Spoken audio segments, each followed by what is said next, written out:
Hello students, welcome to the lecture series of Constitution of India।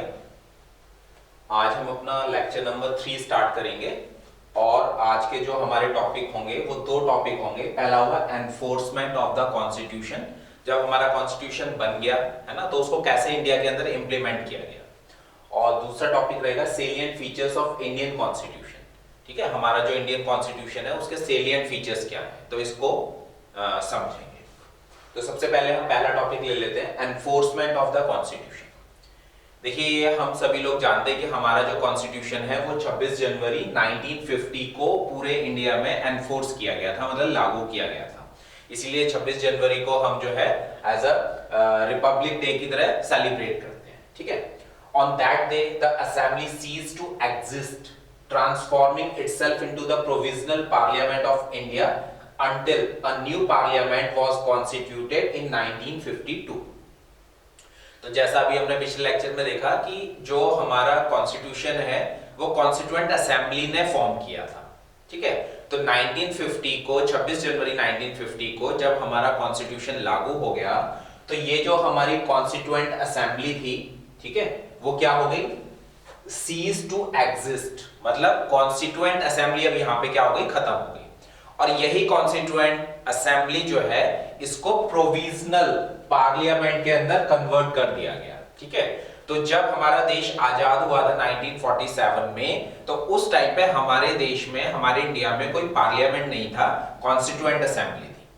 फिर 26 जनवरी 1950 को जब हमारा कॉन्स्टिट्यूशन लागू हुआ तो उस दिन से हमारा जो क्या कहते हैं कॉन्स्टिट्यूएंट असेंबली थी उसको प्रोविजनल पार्लियामेंट में कन्वर्ट कर दिया गया। ठीक है, प्रोविजनल क्यों कह रहे हैं, क्योंकि जो परमानेंट पार्लियामेंट बना वो 1952 में बना। इसका सीधा सा मतलब यह है कि इंडिपेंडेंस के बाद, आजादी के बाद हमारे देश में जो पहले इलेक्शन हुए, जनरल इलेक्शन हुए, वो 1952 में हुए। तो 1952 से जो लोग चुन के आए है ना, उन सबने मिलके क्या फॉर्म किया, पार्लियामेंट फॉर्म किया। The date of 26 January was chosen to commemorate the historical day, as on this day in 1930 that Poon Swaraj Day was celebrated and the tricolor flag of Indian independence was unfurled। अब question ये आता है यहाँ पे कि 26 जनवरी को ही क्यों choose किया गया कि 26 जनवरी को ही क्या करना है, संविधान को इंप्लीमेंट करना है देश के अंदर। तो उसके पीछे एक हिस्टोरिकल बैकग्राउंड था। क्या हिस्टोरिकल बैकग्राउंड था, 26 जनवरी 1930 को, ठीक है, 26 जनवरी 1930 को हमारे देश के अंदर क्या है, पूर्ण स्वराज की मांग की गई थी, है ना। इंडियन कांग्रेस के द्वारा पूर्ण स्वराज की मांग की गई थी और हमारा जो इंडियन फ्लैग है वो लाहौर सेशन हुआ था, ठीक है, दिसंबर 1929 में। और उसी के बाद जो है 26 जनवरी 26 को 1930 में इंडियन फ्लैग जो है वो अनफर्ड किया गया था, फहराया गया था। ठीक है, तो ये जो 26 जनवरी की इंपॉर्टेंस है इसको ध्यान में रखते हुए ही हमारा जो कॉन्स्टिट्यूशन है वो 26 जनवरी 1950 को लागू किया गया। Some provision of the constitution pertaining to citizenship, elections, provision parliament, temporary and transitional provision and short title contained in article this came into force on November 26, 1949 itself। अब देखिए, हम तो ये जानते हैं कि 26 जनवरी 1950 को हमारा कॉन्स्टिट्यूशन लागू किया गया, लेकिन हमारा जो कॉन्स्टिट्यूशन है बेसिकली वो दो पार्ट में एनफोर्स किया गया इंडिया के अंदर, है ना। जब कॉन्स्टिट्यूएंट असेंबली के अंदर हमारा कॉन्स्टिट्यूशन फाइनल हो गया तो 26 नवंबर 1949 को उसको अडॉप्ट कर लिया गया, है ना, उसको मान लिया गया कि हाँ ये हमारा कॉन्स्टिट्यूशन क्या हो गया, फाइनल हो गया। ठीक है, तो 26 जनवरी 1949 को ये जो कुछ आर्टिकल्स हैं, है ना, या 5, 6, 7, 8, 9, ये टोटल जितने भी आर्टिकल यहाँ पे लिखे हुए हैं, ये आर्टिकल 26 नवंबर 1949 को ही इंडिया में लागू हो गए। जैसे इसमें से एक आर्टिकल था सिटीजनशिप। अब क्योंकि हमारा देश आजाद हुआ है 1947 में, है ना, बहुत सारे जो क्या कहते हैं ब्रिटिशर्स थे वो अभी देश छोड़ के नहीं गए हैं, यहाँ पे रह रहे हैं। ठीक है, फिर इंडिया और पाकिस्तान जैसे हम कह रहे हैं कि बंटवारा हो चुका है, तो अब इंडिया का सिटीजन कौन होगा, भारत का नागरिक कौन होगा, ये सबसे इंपॉर्टेंट था। तो इस तरह के अच्छा, प्रोविजनल पार्लियामेंट, है ना, पार्लियामेंट अब क्योंकि कॉन्स्टिट्यूएंट असेंबली खत्म होगी तो अब कॉन्स्टिट्यूएंट असेंबली को क्या कहा जाएगा, तो इससे रिलेटेड इस तरह के जितने भी आर्टिकल थे वो 26 नवंबर 1949 को ही लागू कर दिए गए थे। ठीक है, बाकी जो रिमेनिंग प्रोविजंस थे, मतलब मेजर पार्ट था, वो 26 जनवरी 1950 को लागू किया गया। इसीलिए इस डे को हम रिपब्लिक डे की तरह सेलिब्रेट करते हैं। ठीक है, तो हमारा कॉन्स्टिट्यूशन जो है बेसिकली दो पार्ट में एनफोर्स हुआ इंडिया के अंदर, 26 नवंबर 1949 एंड 26 जनवरी 1950। नाउ हमारे कॉन्स्टिट्यूशन के सेलिएंट फीचर्स क्या है? देखिए, अगर हम अपने कॉन्स्टिट्यूशन को पढ़ते हैं तो हमारा जो कॉन्स्टिट्यूशन है अपने आप में पूरे वर्ल्ड का लेंथियस्ट कॉन्स्टिट्यूशन है, सबसे बड़ा लॉन्गेस्ट कॉन्स्टिट्यूशन है ना। और उसके अपने एक स्पेशल फीचर्स हैं, तो उन स्पेशल फीचर्स को इसमें डिस्कस करेंगे। तो पहला फीचर है यहाँ पे रिटन एंड डिटेल कॉन्स्टिट्यूशन। हमारा जो कॉन्स्टिट्यूशन है पूरी तरह से रिटर्न है, वर्बली कुछ नहीं है। जो संविधान में लिखा गया है वो संविधान का पार्ट है, जो संविधान में नहीं लिखा गया वो संविधान का पार्ट नहीं है। डिटेल्ड कॉन्स्टिट्यूशन है। डिटेल का मतलब यह है कि हर एक उसके ऊपर क्या कहते हैं, हर एक जो आपका क्या कहते हैं, हर एक जो भी आर्टिकल है उसके ऊपर बेसिकली क्या किया गया है, डिटेल आर्गुमेंट हुए हैं कॉन्स्टिट्यूएंट असेंबली के लिए। ठीक है, सेकंड है self made and enacted constitution. Self made का मतलब है, सेल्फ मेड का मतलब है कि अपने आप बनाया गया है, किसी ब्रिटिशर्स की या किसी फॉरेनर जो व्यक्ति है उनकी हेल्प नहीं ली गई है ना, अपने आप इनेक्ट किया गया है। फिर हमारे कॉन्स्टिट्यूशन में प्रेम्बल दिया गया है, जो आगे वाले लेक्चर में हम डिस्कस करेंगे। इंडिया को डेमोक्रेटिक स्टेट, इंडिया को एक गणतंत्र इसके अंदर बताया गया है ना। इंडिया को सेकुलर स्टेट बोला गया है कि इंडिया के अंदर जो है सभी धर्मों को मानने वाले लोग जो है रह सकते हैं। इंडिया जो है रिपब्लिक है, मतलब इंडिया में अब जो है सरकार जो चुनी जाएगी वो इलेक्शन के द्वारा चुनी जाएगी। अब राजा का शासन यहाँ पे नहीं होगा। ठीक है, India is a union of state. India that is Bharat is a union of state. कई राज्यों का समूह जो है वो भारत होगा। उसके बाद mixture of federalism and unitarism. Federalism का मतलब होता है जहां पे सेंट्रल और राज्यों के बीच में गवर्नमेंट का डिवीजन होता है, और यूनिटरी जो सिस्टम होता है उसमें क्या होता है, पावर का डिवीजन नहीं होता। तो दोनों तरह के जो हमारे इंडिया में देखने को मिलती है गवर्नमेंट के अंदर, दोनों ही फीचर देखने को मिलते हैं। ठीक है, then mixture of rigidity and flexibility. Mixture of rigidity and flexibility. अगर हम रिजिडिटी और फ्लेक्सिबिलिटी की बात करें तो हमारा जो कॉन्स्टिट्यूशन है वो रिजिडिटी और फ्लेक्सिबिलिटी दोनों प्रॉपर्टीज उसके अंदर है। रिजिडिटी का मतलब यह है कि हम अपने कॉन्स्टिट्यूशन के अंदर जो है चेंज नहीं कर सकते हैं।